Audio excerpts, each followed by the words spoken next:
അജയ് എന്തുകൊണ്ടാണ് നിയമ സംവിധാനവുമായി മുന്നോട്ട് പോകാൻ തീരുമാനിച്ചത്? മുഖ്യമന്ത്രിയുടെ ഗൺമാനാണ് പ്രതിസ്ഥാനത്തുള്ളത്. എന്നിട്ടും കേരള പോലീസിൽ വിശ്വാസം അർപ്പിക്കാൻ അജയ് തീരുമാനിക്കാനുള്ള കാരണം എന്താണ്? അങ്ങനെ പരാതിയുമായി മുന്നോട്ട് പോയിട്ട് അജയ്ക്ക് അതിന് നീതി കിട്ടിയോ? അതിൽ നേരത്തെ സംസാരിച്ച ഇടതുപക്ഷ പ്രതിനിധി പറഞ്ഞത് ഗവൺമെൻറ് നീതിപരമായി ഇടപെട്ടു എന്ന് പറഞ്ഞു. ഞാൻ ഈ സംഭവം ഉണ്ടാകുന്ന 2025 12 മാസമാണ്, ഡിസംബർ മാസം 15 തീയതിയാണ് ഈ നവകേരള സദസ്സുമായി ബന്ധപ്പെട്ട വിഷയം. അതായത് മുഖ്യമന്ത്രിയുടെ ഗൺമാൻ ഇറങ്ങി ഞങ്ങളെ മർദ്ദിക്കുന്നത്, എന്നെയും തോമസിനെയും മർദ്ദിക്കുന്നത്. അതിനുശേഷം തൊട്ട് പിറ്റേ ദിവസം ഞാൻ ആലപ്പുഴ സൗത്ത് പോലീസ് സ്റ്റേഷനിൽ പരാതി കൊടുത്തു. ഞാനും തോമസും കൂടെ ചേർത്ത് പരാതി കൊടുത്തു. പോലീസ് കേസ് എടുത്തിട്ടില്ല. 18 തീയതി 2 ദിവസം കൂടെ കഴിഞ്ഞിട്ട് ഞാൻ SP-ക്ക് പരാതി കൊടുത്തു. അതിലും നടപടിയൊന്നും ഉണ്ടായില്ല.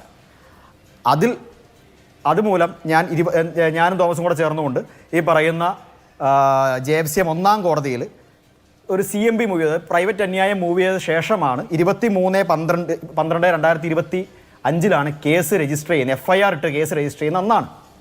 അതേ തുടർന്ന് ഒരുപാട് വട്ടം പോലീസിൻ്റെ പുറകെ നടക്കുകയും ഇതിൻ്റെ കാര്യങ്ങൾ നടപടിയെടുക്കണമെന്നും ഇതിന് തെളിവുകൾ കണ്ടെത്തണമെന്നും ഞാനും തോമസും മറ്റേ യൂത്ത് കോൺഗ്രസിൻ്റെയും കോൺഗ്രസിൻ്റെയും നേതാക്കന്മാരെല്ലാം കണ്ട് ആവശ്യപ്പെടുകയും ഒക്കെ ചെയ്തിരുന്നതാണ്. ഇതൊന്നും നടപടിയൊന്നും ഉണ്ടായിട്ടില്ല. 12/2/2024 ഇതിൽ നടപടി ഉണ്ടാകാത്തതിൽ പ്രതിഷേധിച്ച് മുഖ്യമന്ത്രിക്കും അതുപോലെ ചീഫ് സെക്രട്ടറിക്കും DGP-ക്കും ഞാനും തോമസും കൂടെ ചേർന്നുകൊണ്ട് പരാതി അയച്ചു. ഈ അന്വേഷണ ഏജൻസിയെ വിശ്വാസമില്ല, ഈ ഏജൻസിയെ മാറ്റണം, ഇതല്ലെങ്കിൽ ഞങ്ങൾക്ക് നീതി കിട്ടില്ല എന്ന് പറഞ്ഞുകൊണ്ട് ഞങ്ങളൊരു പരാതി അയച്ചു. അതിൻ്റെ പ്രതിഫലനം എന്ന രീതിയിലാണ് 7/3/2024 SP-യുടെ ഉത്തരവുണ്ടായി. ജില്ലാ ക്രൈംബ്രാഞ്ചിന് ഈ കേസ് അന്വേഷിക്കാനുള്ള ഒരു ഉത്തരവുണ്ടായി. അതിനുശേഷം ഒരു 6 മാസത്തിന് ശേഷം ഇങ്ങനൊരു സംഭവമേ നടന്നിട്ടില്ല, ഈ സംഭവങ്ങൾ മുഴുവൻ കെട്ടിച്ചമച്ചതാണ്, അല്ലെങ്കിൽ പരാതി കെട്ടിച്ചമച്ചതാണ്, പോലീസിൻ്റെ 113(1) പ്രകാരം അവരുടെ പ്രൊട്ടക്ഷൻ കൊടുക്കേണ്ട കർമ്മ മാത്രമേ അവർ ചെയ്തിട്ടുള്ളൂ.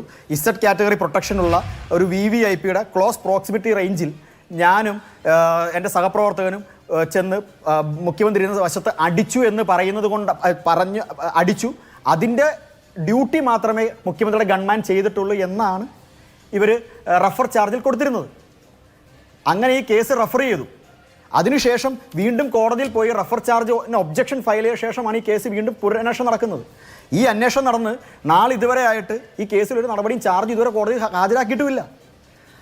അതിനകത്ത് 2025 അതായത് കഴിഞ്ഞ വർഷം 2025 10-ാം മാസത്തിൽ 25-ാം തീയതി പുതിയ DYSP ചാർജ് എടുത്തപ്പോൾ, സജീവ് ചെറിയാൻ എന്ന് പറഞ്ഞ പുതിയ DYSP ചാർജ് എടുത്തപ്പോൾ ഈ കേസിലെ അന്വേഷണ ഉദ്യോഗസ്ഥനായിട്ടുള്ള ഈ കേസിലെ 5-ാം സാക്ഷിയായിട്ടുള്ള ക്യാമറാമാൻ്റെ ഫോൺ പോലീസ് സ്റ്റേഷനിൽ ഹാജരാക്കണമെന്ന് പറഞ്ഞ് ഞങ്ങൾ 65B സർട്ടിഫിക്കേഷൻ പ്രകാരം പോലീസ് സ്റ്റേഷനിൽ കൊണ്ട് ഹാജരാക്കി, ക്രൈംബ്രാഞ്ച് ഓഫീസുകളിൽ ഹാജരാക്കി. എന്നിട്ട് ഇതുവരെ നടപടിയൊന്നും ഉണ്ടായിട്ടില്ല.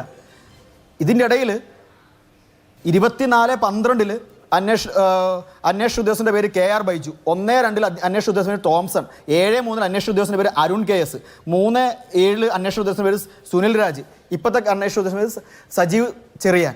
ഇങ്ങനെ 7 അന്വേഷണ ഉദ്യോഗസ്ഥരായി കാലയളവിനടക്കി ഈ കേസ് അന്വേഷിക്കുന്നത്. ഇതുവരെ ഇതിനൊരു യാതൊരു തരത്തിലുള്ള നടപടി ഉണ്ടാകാൻ സാധിച്ചിട്ടില്ല. പിന്നെ എങ്ങനെ ജനം വിശ്വസിക്കുമെന്നുള്ളൊരു ചോദ്യം കൂടെ ഇതിനകത്തുണ്ട്. പിന്നെ ഞങ്ങളാരും ഈ പറയുന്ന പോലീസുകാരെ മർദ്ദിച്ചതിനെ ന്യായീകരിക്കുന്നൊന്നുമില്ല. അങ്ങനെ ചെയ്യുന്നത് ശരിയല്ല എന്ന് ഉള്ള ഉറച്ച വിശ്വാസവും ഉറച്ച ബോധ്യവും ഞങ്ങൾക്കുണ്ട്. പക്ഷേ പോലീസിൻ്റെ ഭാഗത്തുനിന്ന് ഉണ്ടാവേണ്ട നടപടി ഉണ്ടായില്ലെന്നുണ്ടെങ്കിൽ ഉണ്ടാകുന്ന ബുദ്ധിമുട്ടുകൾ ആണ് ഈ നടക്കുന്നത്. പോലീസ് ശക്തമായി ഇടപെടണം, ഇതിനകത്ത് ന്യായമായ നടപടി സ്വീകരിക്കണമെന്ന് മാത്രമാണ് ഞങ്ങൾക്ക് പറയാനുള്ളത്.